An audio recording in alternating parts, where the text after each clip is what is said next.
le chapeau, un accessoire qu'on aime beaucoup porter, mais dont on ne connaît pas forcément les noms. Saint-Tiche nous en parle dans Fashion Express, n'est-ce pas Saint-Tiche? Bien sûr, Et pour Sylvie. cela, tu ramènes tout un prêt-à-porter. Ah ouais, bon. je suis dans mon showroom ici, hein. J'ai ramené tout ce qu'il y avait chez moi. Aujourd'hui, chers téléspectateurs, on met à l'honneur les couvre-chefs. Petite précision, fini les chapeaux, à tout va. Est-ce que vous savez que chaque couvre-chef a son nom, a son petit nom, et c'est ce qu'on va voir tout à l'heure. Alors, prenons d'abord l'exemple de la casquette avec la complicité de la régie. Hein. L'exemple de la casquette avec sa visière à l'avant, vous le voyez, elle donne immédiatement une allure décontractée et sportive. On peut la porter avec un jean, un t-shirt ou pour faire un look casual. Vous voyez ce que ça donnerait. Edouard l'a mis, style de tous les jours. Ouais, je le ramène là pour Edouard. Et la casquette, tout le monde connaît. Ensuite, le béret. This is un béret. Donc, enfin, dorénavant, si vous voyez ça, ne dites pas ton chapeau est bon, dites plutôt ton béret est joli. Alors, le béret, lui, c'est la petite touche chic et élégante avec une robe, un blazer ou même un simple pantalon à taille haute. Il peut transformer complètement la tenue et contrairement aux idées reçues, le béret est plutôt polyvalent. Il est un peu moderne, donc on peut l'assortir avec beaucoup de style. Le béret, c'est fait. Et donc, on continue, oui. Bien sûr, vas-y. À part le béret, très souvent, on parle de bob et on voit ce fameux partout. Comment est-ce qu'on peut le porter? Parce que là, j'ai envie de porter la casquette, le béret, et là, je ne sais pas encore le nom de ceci. Tu vas me le donner au cours de la rubrique, mais comment est-ce que ces accessoires se portent? OK, super. D'abord, on vient au bob. Le bob, c'est ce couvre-chef-là que, enfin, on appelle chez nous le couvre-chef des marcheurs parce qu'ils aiment bien mettre ça. Ça sort un peu de l'ordinaire. C'est vraiment ce que je dis. Hein. Et souvent, je le dis, excusez-moi, le chapeau des malhonnêtes.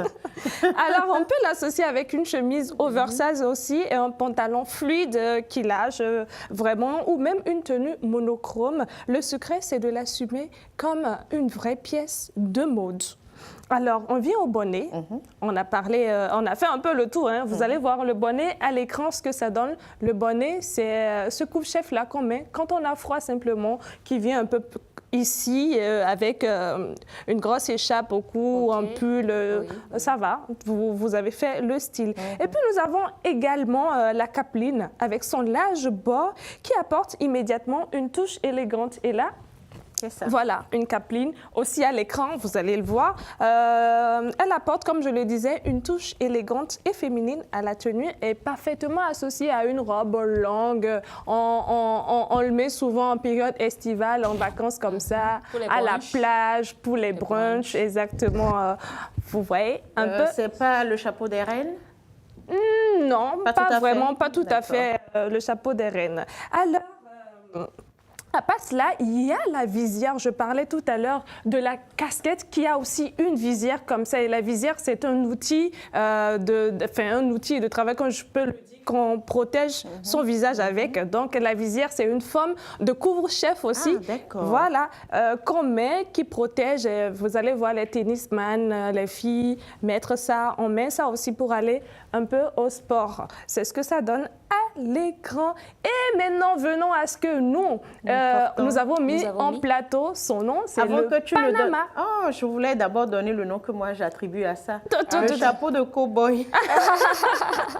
Bon, ouais, ça ressemble au chapeau de cow-boy. Un peu. Son nom, c'est le Panama. Désormais, quand vous me voyez mettre ça, parce que j'adore ça, Saint-Tiche, tu as un joli Panama. Alors, le Panama, avec sa forme structurée et son allure raffinée, il accompagne parfaitement une chemise légère, un pantalon fluide. Moi, je l'ai mise avec une veste, ça va. Sylvie l'a mise avec une tenue moderne. Ça va, et un peu évariste aussi. Est-ce qu'on peut mettre ça avec un jogging? Non.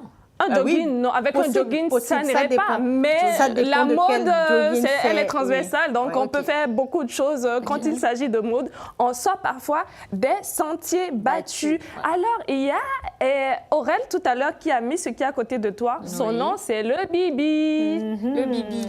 Exactement. C'est le chapeau des pasteurs, des mamans pasteurs. Oh, arrêtez ça. Mais c'est vrai, c'est ce qu'on dit souvent parce qu'elles aiment mettre ça. Exactement. Alors, le Bibi, lui, il est fait d'organza et il est idéal pour les grands événements, les mariages, quand tu veux te sentir vraiment toi, tu mets un bibi et puis ça va.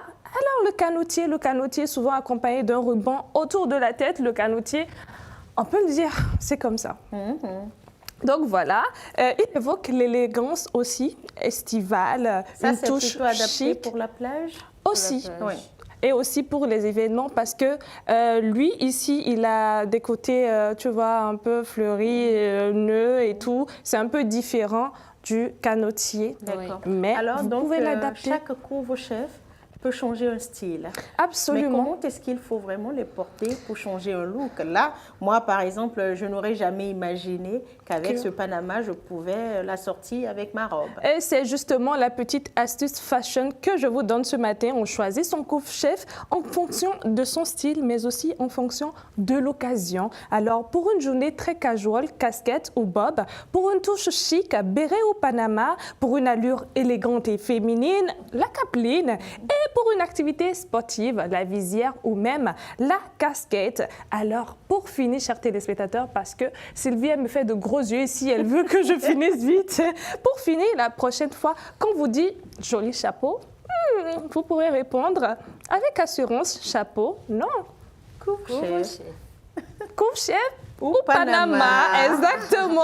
Alors c'est fini. Aujourd'hui, c'est l'astuce. Vous savez que les couvre-chefs ont différents noms. Commencez pas à utiliser ces noms-là pour changer votre vocabulaire. C'est fini. Merci, Cynthia.